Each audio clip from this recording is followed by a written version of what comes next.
As America prepares to celebrate and mark another Independence Day, we find ourselves in the midst of global terror that is always seeking to strike. How do we allay those fears and still keep this nation secure? Donald Trump could care less what you, I, or anybody else thinks about his comments and his ego. But the numbers show he has struck a chord with America, if not for his allies in the GOP.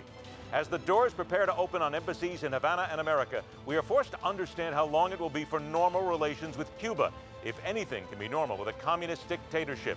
And in telling it like it is, why do we fear? Let's stop the fear. We don't make the news. We dig into what's behind it with zero agenda. I'm Ed Berliner. This is The Hardline for Wednesday, July 1st, 2015. The United States and Cuba continue to have sharp differences over democracy, human rights, and related issues. But we also have identified areas for cooperation that include law enforcement, safe transportation, emergency response, environmental protection, telecommunications, and migration. Very sad day for us, okay? Why I say that? Because I watched an Afro-Cuban woman pregnant being beaten in the streets of Havana. If that had happened in Atlanta, if that had happened in Alabama, the president would be screaming bloody rights, civil rights. At this moment, the world is silent. The understanding that Hamas is fighting ISIS is not making Hamas a good friend of Israel. And we have to live in a world in which the enemy of my enemy is also my enemy. Of course, if this threat will change Hamas in the future, and Hamas will recognize the state of Israel and will be ready to live nearby in a peaceful way, no question that we will have relations with Hamas, but that will not be Hamas as it is today.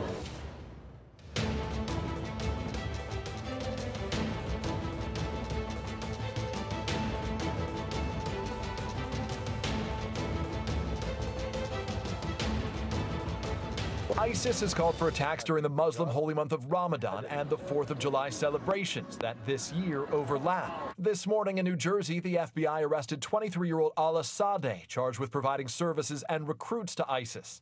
The latest in a series of terror-related arrests across the U.S., at least 8 in the past 2 weeks. The question is really academic and maybe even silly to ask. Are ISIS and other terrorist factions planning to attack the United States? Of course they are. Anyone with common sense and even a scant knowledge of current affairs understands this is the world we live in. The condition is 24/7, 365.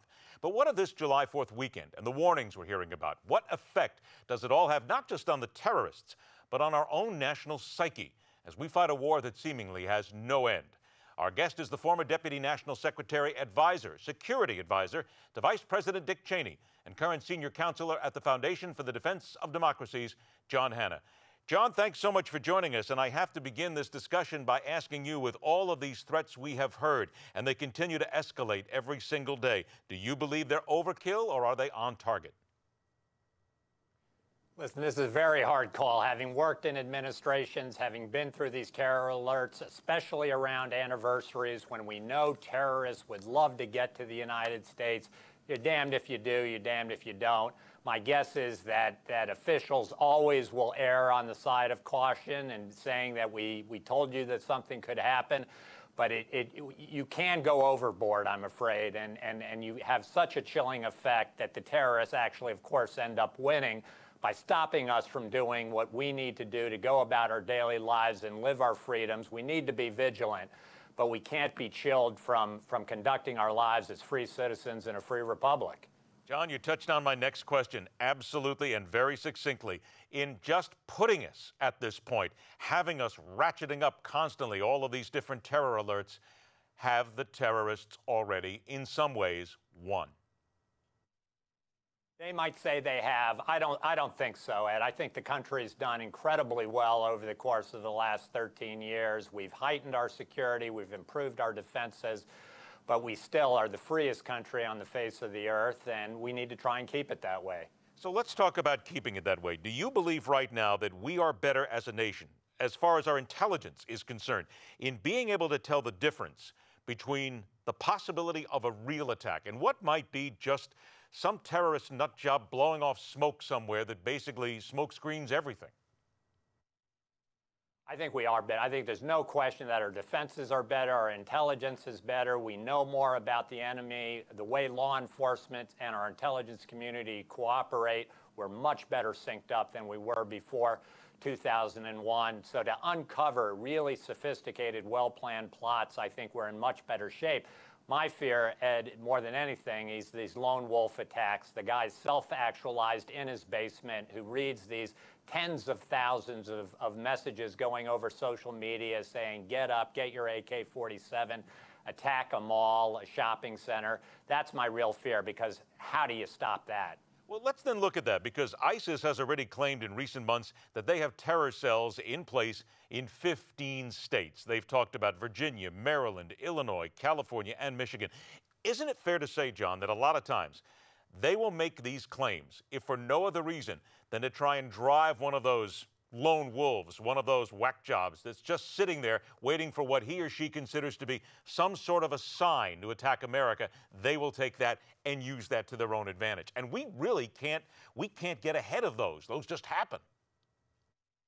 I think it really is hard to get ahead of those. That's what ISIS would clearly like to happen. It's put out an order, especially over Ramadan, especially over July 4th, especially over the first anniversary of their declaration of the caliphate. There'd be no bigger prize for them than to be able to hit the United States here at home, to have one of these sad sack people, loners alienated from American society, go out and decide he's going to shoot something up and cause some kind of havoc in the United States. That's what they'd like to happen.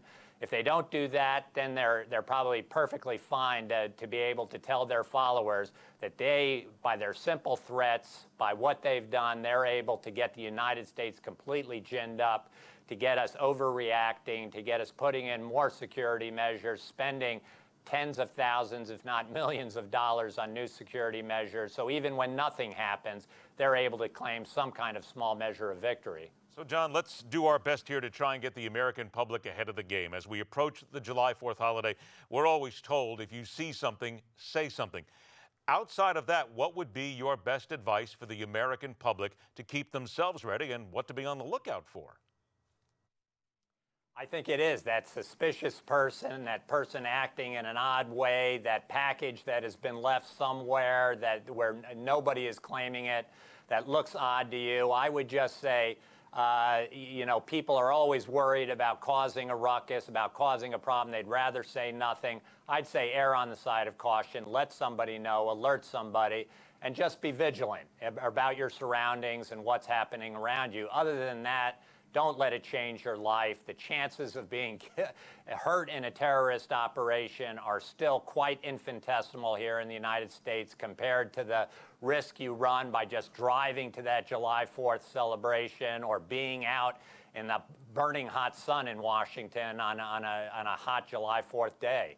Isn't that the biggest thing that we need to talk about here is, and I mentioned this earlier, the American psyche. We're told this every day. The media is here. You and I are here. So many other people. We're warning them. People get scared. They get it into their psyche as to what may and may not happen. How do we then as a nation? We're prepared, we're ready, our intel's out there, and we're on the lookout. What else can we do to stop that permeating our soul and getting us so fearful? It's very hard to know. It's so individualistic. Americans are clearly very concerned about this Islamist threat. I do think you need leadership. You need leadership that is both cautious but wise and that is ready to mobilize the American people, as the Israeli people have done, who have lived with this kind of threat now for literally decades and yet still have the freest society in the heart of the Middle East that is absolutely falling apart.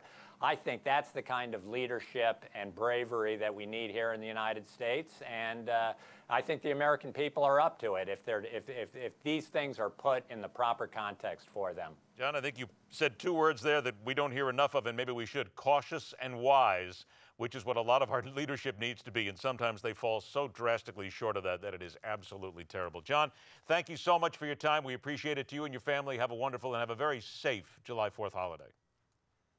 Thanks, Ed. You too. Good night. All right, take care. Coming up right here on the fastest 60 minutes in news, let's loose the political animal, because let's be very honest, there's always politics to talk. U.S. and Cuba, they're going to start opening up the embassies, but what does it all really mean? And veteran political commentator Dick Morris will be here. Stay with us. The Hard Line continues.